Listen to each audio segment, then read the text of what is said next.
It all started with an envelope. Not a dramatic one. No wax seal, no mysterious handwriting, no ominous symbols hinting at doom. Just a plain white envelope slid under my office door on a Thursday morning. The kind of envelope you'd expect to hold a dental bill or a very unromantic coupon for 30% off tires. But this one? This one had my name written in handwriting I hadn't seen in years. Hers. Logan. Just that. No last name. No greeting. Just the first name, like she was still allowed to use it freely. Ashley. I stared at it for a full minute, coffee in one hand, the other hovering like I was about to disarm a bomb. We'd been separated 6 months, long enough for me to stop checking her socials, but not long enough to forget the shape of her name when she signed birthday cards. And now, suddenly, she was handwriting me letters like this was the 1800s and she was stuck in a tower. I opened it. Logan. I know you probably don't want to hear from me, but I need to see you. Please. Just dinner. No expectations. No drama. There's something I need to say in person. I've made reservations for Saturday at Carlin's, 7 p.m. I'll be there. If you don't come, I'll understand. But I hope you do. Ash. Carlin's. Of course. The place where we celebrated our 5th anniversary. Candlelight, overpriced seafood, and that ridiculous chocolate mousse she claimed was better than marriage.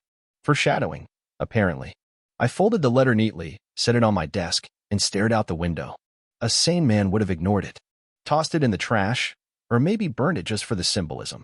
But curiosity? That thing's persistent. It doesn't knock, it picks the lock. So I went. I wore my second-best blazer, just sharp enough to say, I'm doing fine. Without screaming, I Googled how to look fine for your ex. I got there at 6:57, sat in my car for a few minutes, and watched the front door like I was casing the place. At 7:02, I walked in. Ashley was already seated. She stood when she saw me, that same old smile, half warm, half guilt, like a kid caught with her hand in the cookie jar. She looked good. Too good. Which immediately told me one thing. This wasn't dinner. This was a performance. And the curtain was about to rise. I hadn't been seated for 30 seconds when I realized 2 things. This wasn't a dinner to talk. I wasn't the only man at the table. Ashley was sitting across from me, but to her right, looking like he'd just strolled out of a cologne commercial, was a man I had never seen before. Tall, lean, and in a way that screamed expensive vacations, not afternoon jogs. His shirt was too tight in that look at my pecs but I am subtle about it kind of way. Hair combed back like he was auditioning to be the villain in a low-budget soap opera. He didn't stand. He didn't smile. He didn't even nod. He just smirked. Ashley, ever the queen of awkward introductions, gestured lazily between us. Logan, this is Chase. Chase, Logan. I stared at her, my eyebrow already halfway to the ceiling. Chase. She smiled, soft, guilty, diplomatic. He's a colleague. From the firm. From the firm. The one she transferred to 3 months before our separation. The one she claimed was all business and deadlines. The one she said was giving her new inspiration. Right. Chase offered his hand. I didn't take it. He leaned back, that same smirk glued to his face. I've heard a lot about you. Funny, I said, picking up the menu. I've heard absolutely nothing about you. Almost like you were a secret. Ashley's jaw tightened, just a touch. Logan, please. No, Chase interrupted, his voice smooth like the ice cubes in his water glass. I get it. This is awkward. Let me help. He set his fork down, folded his hands, and looked me dead in the eyes. You've got 2 options, Logan. You can leave quietly, or face me like a man. Now, I've heard a lot of things in my life, but rarely has a man looked me in the face, in public, and told me I'm being dismissed like an unpaid intern. Ashley didn't flinch. She didn't gasp or correct him. She smiled. That was the moment. That click in your head when you realize you didn't come to a dinner, you were invited to your own public execution. I closed the menu, slowly. Let me guess, Chase. You're the guy who gets her? He shrugged. We just connect. I'm not trying to be disrespectful. No, of course not, I said. Just trying to replace me at my own table, in front of the woman who once vowed not to betray me. The air got colder, or maybe that was just my dignity leaving the room. Ashley reached across the table, hand gentle, like I was some injured animal she was trying to soothe. Logan, this isn't what I wanted. I just thought if you met him, maybe it would help you understand. Understand? I stood. Slowly. Deliberately. I looked at Chase, dead in the eyes. You want your teeth whole? Or in pieces? Then I cleared the table with his face. Let's get one thing clear. I didn't hit Chase because I lost control. I hit him because I found clarity. There's a difference. When I was dragged out of Carlin's by two security guards built like vending machines, I didn't fight them. I didn't scream. I didn't even look back. Ashley was already tending to her wounded prizefighter, dabbing his lip with a napkin like a nurse in a war she started. I walked to my car, knuckles bleeding, jaw tight, heart somewhere between numb and nuclear. When I got home, the silence felt staged, like the house was waiting for me. The furniture sat just a little too straight. The air smelled a little too sweet. Her perfume was in the hallway, but it wasn't alone. There was a second scent. Musky. Arrogant. Male. I walked straight to her bedroom. The bed was made, hospital corners, hotel tight. Ashley never made the bed like that. She always left the covers messy, like we'd roll back in at any moment. But this was a reset. A sanitization. I sat down, my hands red, my soul restless. That dinner played on repeat behind my eyes, Chase's smug face, Ashley's unreadable smile, the words, leave quietly or face me like a man. A notification buzzed on my phone. A text from Ashley. You didn't have to do that. You embarrassed yourself. That was it. No, are you okay? No, let's talk. Just a scolding from the woman who just introduced me to my replacement over salmon tartare. The switch flipped. I stood and began looking. Not because I was suspicious. I was past suspicion. I needed proof. Something tangible. Something that would silence that little voice still trying to play mediator in my head. I started in the closet. Everything looked normal. Until I reached the shoe rack. A pair of red heels I'd never seen before. Ashley hadn't worn heels in 6 months. She said they hurt her back. Next stop, her vanity. She never locked her tablet. She thought I trusted her too much for that. She was wrong. First photo I opened? Her. Barely dressed. Mirror selfie. Hotel bathroom. Date stamped. Last weekend. She told me she was at her friend Lacey's baby shower. I scrolled. More photos. Same hotel. Same mirror. But this time him. Chase. His arm around her. Her face buried in his neck. The caption? We deserve this. I sat there for a long time. Not crying. Not yelling. Just breathing. Like I'd surfaced from underwater and realized I'd been drowning for months. I'd given her everything. Time. Loyalty. Patience. And she gave me performance art. But here's the thing. Betrayal doesn't break me. It wakes me up. And I was wide awake now. I didn't sleep that night. Didn't need to. When your heart gets cold enough, you don't need rest. You need answers. And the thing about betrayal is, once you know it happened, you can't not see it. The world stops being confusing and starts being fluorescent. Every late night, every strange excuse, every lie wrapped in a kiss, you suddenly see it all with terrifying clarity. By 3 a.m., I was sitting at the kitchen table in gym shorts and a hoodie, surrounded by evidence. Her tablet was in front of me. My laptop to the right. A notepad in the middle, where I was scribbling names, places, dates, my own little FBI task force, powered by black coffee and cold fury. First order of business, her hotel bookings. She used our joint credit card for a few of them. A rookie move, really. But that's what arrogance does. It makes people sloppy. I printed every receipt, every email confirmation, every digital trace she'd left. Every time she told me she was at girls' night or helping her mom, she was actually checking into one of 3 hotels. All within a 15-mile radius. All mid-tier enough to avoid questions, but not cheap enough to seem shady. Ashley had taste, I'll give her that. Then came the calendar entries. She wasn't even subtle. Meeting with C or late at firm. Like she thought abbreviating it made it sacred. What stood out most, though, was the rhythm. Every Wednesday, like clockwork. Once on Fridays. Occasionally a Sunday afternoon. There's something soul-punching about realizing your wife scheduled her affair with the consistency of a corporate stand-up meeting. But I kept going. Her email had a folder marked, work, private, password protected. She wasn't quite tech-savvy, and lucky for me, we used to share passwords. She never changed them. Click. Hundreds of emails with Chase. No, I love you or I'm leaving him. No cliches. Just lines like, still thinking about yesterday. Can't wait till next Wednesday. Same room. He's starting to get suspicious. We need to be careful. I'll admit, I laughed at that last one. Because careful they were not. One message stood out. Sent last month. Logan's gotten cold lately. Quiet. You think he knows? Don't worry, babe. Guys like him don't do anything. They just sulk. You're safe. I read that one twice. Then a third time. Guys like him. You mean the ones who pay the mortgage while you're doing your part-time passion project with your new coworker? The ones who say nothing for months because they're still trying to believe the best about you? No. Guys like me don't sulk. Guys like me watch. And then they act. I pulled open the drawer in the hall closet. The junk drawer, as she called it. But not tonight. Tonight, it held the key to the next phase. A small black voice recorder. Bought it 2 years ago when I was planning to record my audiobook. Never got around to it. Ashley called it my half-baked author phase. Well, guess what, sweetheart? The mix on now. The next few days were a blur of calculated movement.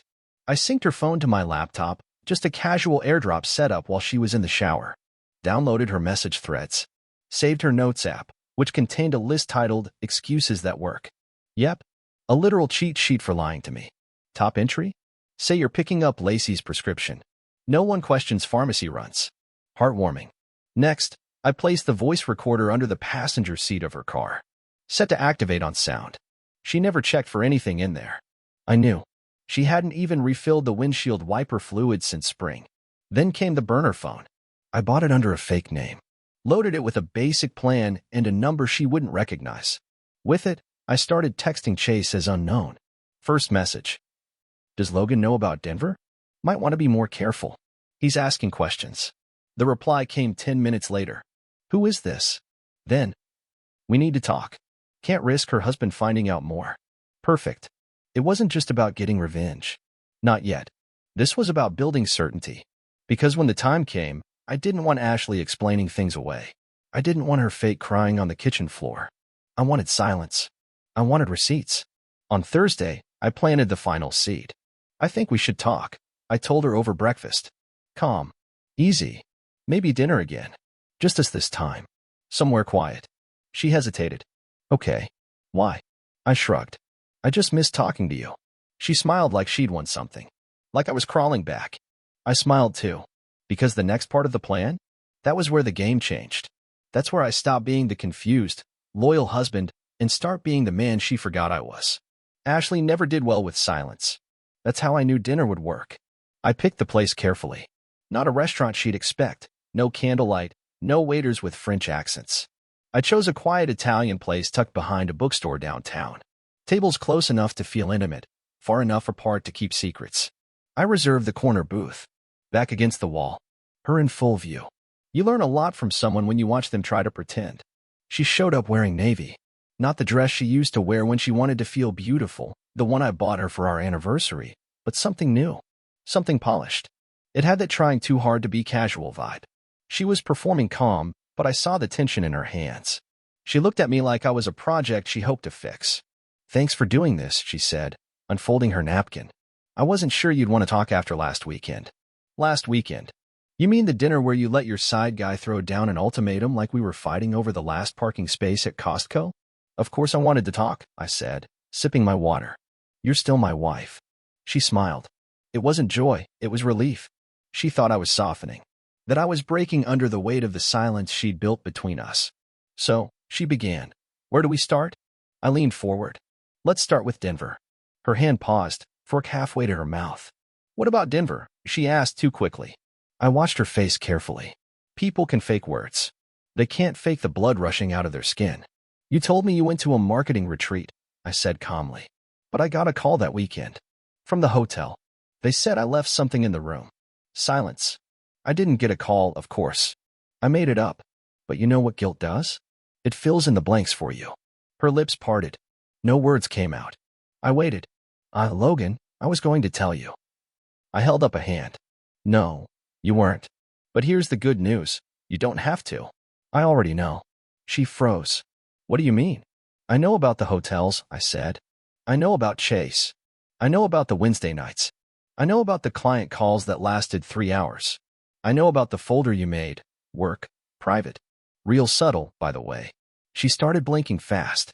People always blink fast when the dam breaks, and they're trying to hold it together with dignity and mascara. I was going to end it, she said quickly. I was. I told him we needed space. Before or after the Denver trip? She closed her eyes. Logan, please, I wasn't happy. There it was. The sacred cheat code of every cheater since the beginning of time. I wasn't happy. I gave you everything, I said quietly. You had your career, your space, your freedom, my support. You didn't marry a tyrant. You married a man who carried your dreams next to mine. And you threw it away for hotel lobbies and midday texts. She reached for my hand across the table. I made a mistake. I pulled mine back. No. You made 100 small decisions, each one chipping away at a promise you chose to make. She didn't argue. She just stared at her plate like the rigatoni would answer for her sins. Then I dropped the real bomb. I filed the papers. Her head snapped up. What? Divorce? I said plainly. Signed, sealed, submitted. My lawyer will reach out Monday. You can't just, Logan. We haven't even talked about it. We are now. I didn't think you'd actually leave. I know, I said. You thought I'd wait. You thought I'd be too decent to walk away. You're angry right now, she said, voice wobbling. Don't do something you'll regret. I looked her dead in the eyes. I regret letting it go on this long. Her lip trembled. The act was slipping. And Chase? She asked. Oh, Chase won't be a problem, I said, standing up. By now, he's already gotten the HR complaint I filed, anonymously, of course. Turns out, relationships between managers and subordinates are highly frowned upon at your firm, especially ones that happen during company-paid trips. Her mouth opened, then closed. And the video? I added. I'm sure he'll enjoy that. You two weren't exactly discreet at the Marriott. Security footage is interesting when you know who to ask. She stood too, now frantic. You didn't, Logan, you wouldn't. I shrugged. I didn't punch him over dinner because I lost it. I did it so he'd underestimate me. She was speechless. First time in years I saw her truly speechless. Before walking away, I placed a small envelope on the table.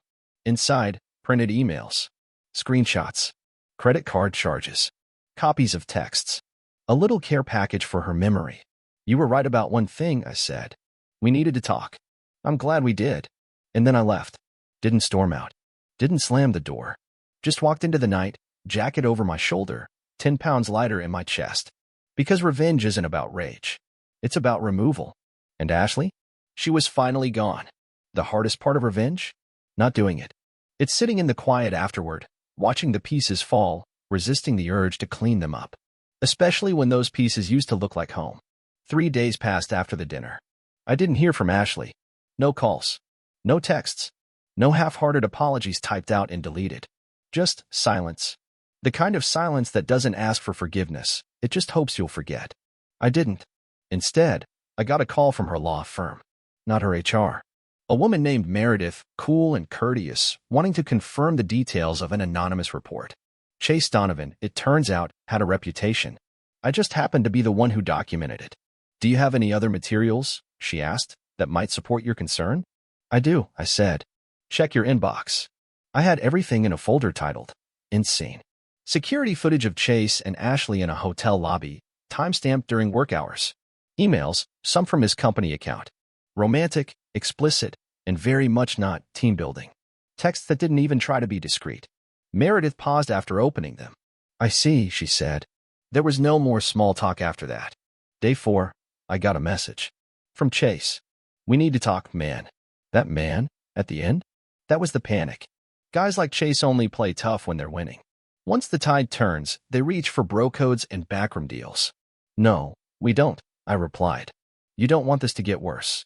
It already has. For you. Blocked. It felt easy. Not triumphant. Not satisfying. Just right. Like putting a final piece in a puzzle that never should have existed. Day 5, Ashley showed up at the house. The knock was soft. Hesitant. Like she knew she had no right to be there, but hoped I hadn't remembered that yet.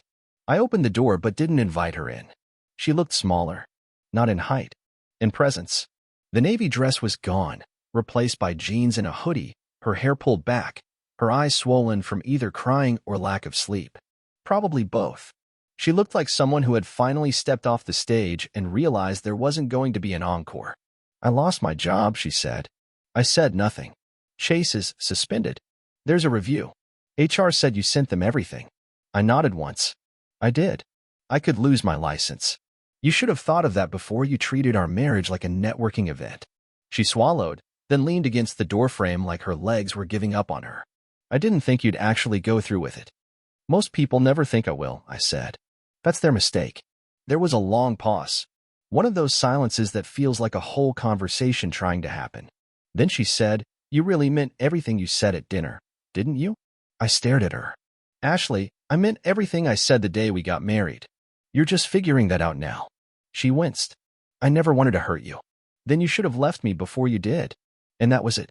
She looked down, nodded, and walked away. No scene. No tears on my shoulder. No pleading. Just retreat. Day 6, I changed the locks. Call it petty if you want. I call it closure. I boxed up her things the same day. Nothing dramatic. No scissors to dresses, no shattered picture frames. I packed her life into quiet brown boxes and stacked them in the garage. Called her sister to pick them up. When she arrived, she looked at me with eyes full of sympathy and said, "You deserved better." "I know," I said. She didn't argue. That night, I sat on the porch. Whiskey in hand. The kind of whiskey you save for something big, birthdays, weddings, the end of a chapter. The air was cool, still. The world had moved on, but my bones were just catching up. I wasn't heartbroken anymore. I was clean. There's this myth people love to believe about revenge, that it poisons you, that getting even means getting ugly. But they forget, sometimes, revenge is just justice in a tailored suit. Sometimes it's not about hurting them. It's about reminding yourself that you were never the weak one. Ashley had tried to replace me before she even finished breaking up with me. Now she'd lost her job, her reputation, her second-place prize. Me? I got something better than closure. I got my self-respect back, and I plan to keep it. Divorce isn't a moment. It's an echo. You don't just sign the papers and walk away whistling. No, first, the world shakes. Then it keeps rumbling for months in all the places you thought were solid. Take our friends, for example. Or should I say her friends? You learn quickly who was really neutral and who was just waiting for a reason to stop pretending. Some disappeared instantly. I didn't blame them. They weren't there for us. They were there for proximity to her charm, her stories, her curated charisma. You don't win over those people. You just watch them drift. But others? They surprised me. "Hey, man," my buddy Kyle said over beers a week later, "you handled that like a damn surgeon. You didn't lash out. You executed." I didn't smile. I wasn't proud. But I appreciated the respect. My parents were supportive in that quiet, Midwestern way. "She made her bed," my father said, sipping his tea. "You were too good to sleep in it any longer." I nodded. My mom hugged me like she knew something I didn't. Maybe she did. The hardest part was the house. You don't realize how many ghosts live in your home until you're the only one left feeding them. Every room echoed her voice at first. Every drawer remembered her touch. So I started clearing them out. Donated furniture. Repainted walls. Bought a new bed. Not because I needed change. Because I needed space. Space to become the version of me she never believed existed. Revenge burns hot. But rebuilding? That's the slow fire. It starts quiet. Breakfast alone, without checking a phone you used to fear. Watching a movie without thinking about who she might be texting during it. I started running again. Nothing crazy. A few miles before work, just enough to clear my mind. My pace was terrible. But my lungs worked. My legs moved. My heart beat. That was enough. I joined a book club. A real one. No wine-tasting disguises, no fake debates. Just pages, thoughts, and strangers becoming friends. One woman there, Erin, noticed I never said much. "You're either recovering from something," she said one night, "or building towards something bigger. Can it be both?" I asked. She smiled. "That's the best kind." We didn't flirt. We didn't plan. We just talked. About stories. About people.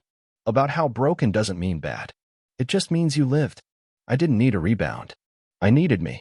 And I was getting there. 3 months after the divorce was finalized, I got a letter. Not an email. An actual letter. From Ashley. It wasn't dramatic. No wild excuses. No poetic pleas. Just a quiet, handwritten apology. "Logan, I didn't expect to write this. I didn't expect to want to. I know I burned everything down. I know I made choices that can't be undone. I just wanted you to know. I see it now. The quiet strength. The loyalty. The patience. I thought I wanted excitement. What I had was rare. You didn't deserve what I did to you. I hope you're happy. I hope I don't haunt you." I didn't write back. Not because I was bitter, but because she needed the closure. I already had mine. 1 year later, I sold the house. Didn't need it anymore. I'd outgrown it. Not in size, just in soul. I moved into a loft downtown. Open windows, brick walls, sunlight I didn't have to share. On my last day at the old house, I stood in the doorway and looked back one last time. I remembered every fight, every quiet dinner, every fake smile, every truth I swallowed just to keep the peace. But mostly, I remembered the man I used to be. Naive, loyal, too willing to believe that love and loyalty were enough. I still believe in love. I still believe in loyalty. I just finally believe in myself first. That's the thing about betrayal. It doesn't break you. It refines you. And me? I came out sharper, cleaner, and far more dangerous to underestimate. Because I'm no one's backup plan. Not anymore.